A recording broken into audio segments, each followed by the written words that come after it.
pupunta po kami sa Tagaytay. Ah, punta tayo Tagaytay. Ah. Let's go! Tama yung Liza. Liza, sama ka sa Tagaytay? Oo. Ha? Opo. Lakasan mo. Opo. Okay, isang araw tayo sa Tagaytay. Ang lamig na. Sa paano tayo ng Tagaytay. Sabi niya, dali, ang lamig na nga. Lamig na nga.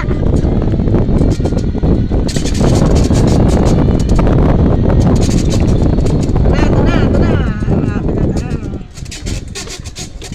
Malapit na tayo makita ang Tagaytay. Ito na. Lamig na. Ramdam niyo na ba ang lamig?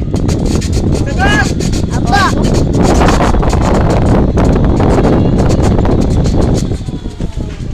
Nakarating kami ng Tagaytay gamit ang e-bike. Ayan na, nakikita na natin ang kabilang bundok. Ayan po, malapit na kami ng Tagaytay. Andito na kami sa Tagaytay. Thank you.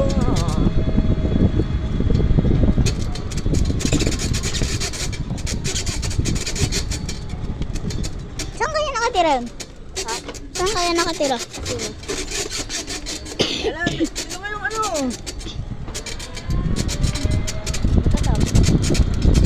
Ganda.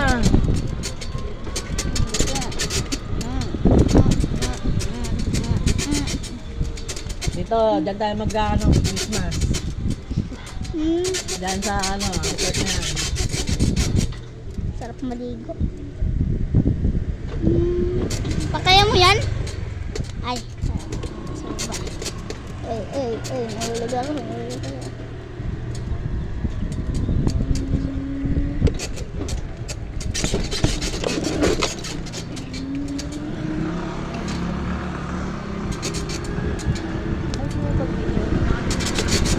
Ano, gusto mo lagay mo dito?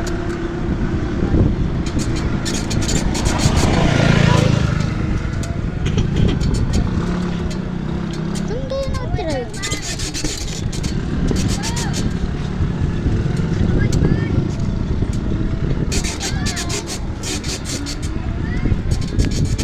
Nandito po kayo sa Tagaytay Village. Malamig ang panahon, malamig ang klima. Nasa ano kami, siguro mga 10 degrees ang temperature dito. Diba Carlos? Diba Liza? Opo. Sabi niyo, ang ginaw nga eh. Ginaw nga eh. Sabi mo Liza? Ang ginaw nga eh.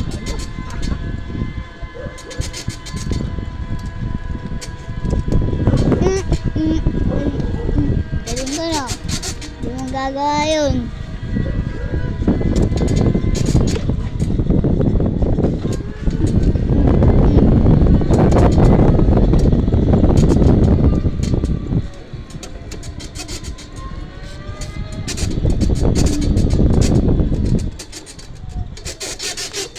Para tanong mo sa tindahan ko magkano yung ano, mucho, ha? Bocho? Red horse mucho magkano? Red doors, bocho. Natanong mo lang, hindi ka bibili. Bocho? Mucho! Mucho. Oh, mucho gracias. Mucho gracias. Po, packet po kami. Kaya medyo mabagal ang andar. Nasa alas tirik na 45 minutes yung tirik ng daan. Grabe. Kayang-kaya ng e-bike. Maning-mani. Mani, oh. Mani.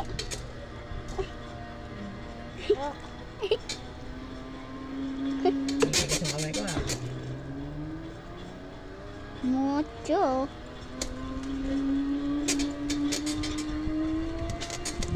Parang madali na ang daan.